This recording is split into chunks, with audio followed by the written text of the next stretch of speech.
தென்காசியினுடைய காசி விஸ்வநாதர் ஆலயம் ஒரு 600 ஆண்டுகளுக்கு முன்பு பாண்டிய மன்னர்களால் பராக்கிரம பாண்டியனால் ஒரு 600 ஆண்டுகளுக்கு முன்பு கட்டப்பட்ட கோயில் சிவாலயம். வீர பராக்கிரம பாண்டியனுடைய மறு உருவமாக சிவந்தி ஆதித்தனார் செய்தார். இன்றைக்கு இங்கு எந்த பிரச்சனையும் கிடையாது. தேவர் சமுதாயம், நாடார் சமுதாயம், தேவேந்திர குல சமுதாயம், சிறுபான்மை சமுதாயம் எல்லாருமே சந்தோஷமா இருக்காங்க. இதுல போய் ஒரு சமுதாயத்திற்கு அதிகமான இடங்களும் ஒரு சமுதாயத்தை புறக்கணிப்பது என்பது ஒட்டுமொத்தமாக இந்த ஆட்சி செய்கின்ற தப்பான செயல். இதுல தேவர் சமுதாயத்திற்கு ஒரு இடமும், தேவேந்திரோட சமுதாயத்திற்கு ஒரு இடமும், நாடார் சமுதாயத்துக்கு ஒரு இடமும், மீதி இருக்கிற 2 இடத்துல பிள்ளைமார் சமுதாயம், செட்டியார் சமுதாயம், யாதவ் சமுதாயம், இப்படி ஐயங்கார் பிராமின் சமுதாயம், இப்படி ஏதாவது ஒரு 2 சமுதாயத்துக்கு போட்டிருந்தாங்கன்னா மைனாரிட்டி சமுதாயத்துக்கு போடுறது அது பிரச்சனையே வராது. அவர்கள் எடுத்திருக்கிற நிலைப்பாடு முழுக்க சுயநலமானது. ஒரு சமுதாயத்தை புறக்கணிக்கிற எண்ணமாகத்தான் அவர்கள் நினைப்பார்கள். அதுதான் சரியாகவும் எனக்கு தெரியுது. ஆகவே இது நிறுத்தப்பட வேண்டும். இதை நிறுத்தி மாற்றி அமைக்க வேண்டும். முக்குழுந்து சமுதாயத்திற்கு இட வாய்ப்பு கொடுக்க வேண்டும்.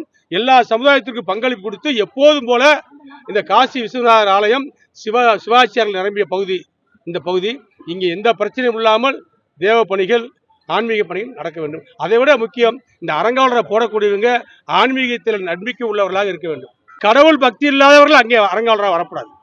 அதிலும் தப்பு நடக்கதாக கேள்விப்பட்டேன். இவர்கள் கட்சிக்காரர் என்று தான் போடுகிறார்கள் ஒழிய எனக்கு 2 உனக்கு 2 மிச்சம் 2 நீ வச்சுக்கோ இப்படி பிரிச்சு போறதா ஒழிய அந்த கோயில் தலைக்க வேண்டும். அந்த கோவில் கும்பாபிஷேகம் போன்ற நிகழ்ச்சிகள் பெருசாக நடக்கணும்னு சொன்னா நல்ல தெய்வ பக்தர்களை போட வேண்டும். சமுதாய பிரச்சனை வராமல் நான் சொன்னபடி பிரிச்சு போட வேண்டும். இதுதான் எங்களுடைய தொடர்ந்து நடத்துறோம்னா லாரியை பிடிப்போம், லாரியை பூரா முடிப்போம், அது உடைப்போம், பூரா பிடிச்சு கொண்டு போய் காவல்துறையிலையும் வருவாய்த்துறையிலையும் மாவட்ட ஆட்சியர்களிடத்துல போட்டுவோம். பொதுமக்கள் ஆதரவோடு. ஏன்னா ரோடு பூரா மோசமாக போச்சு. பள்ளிக்கூடத்துக்கு போகிற பிள்ளைங்க போக முடியல, ஆஸ்பத்திரிக்கு போகிறவங்க போக முடியல, திருவனந்தபுரத்துக்கு ஏர்போர்ட்டுக்கு போகிறவங்க போக முடியல. எல்லாரும் பயந்து போகக்கூடிய நிலைமையில தான் இருக்காங்க. ஆகவே இந்த கனிம வள கொலையை தடுத்து நிறுத்த வேண்டிய கட்டாயம் அதிமுக இருக்கு.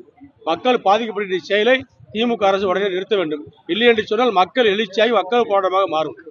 இல்லை அவர் எடப்பாடியார் தேனியில் சொல்லிட்டார்ல, திமுகவை தான் எங்களுக்கு எதிரி, மற்ற யாரும் எதிரி கிடையாது. திமுகவை வீழ்த்துவதற்கு எதிர்ப்பு ஓட்டுகளை பூரா ஒருங்கிணைப்பேன்ட்டாரு. பாஜக கூட்டணி அமையுமா?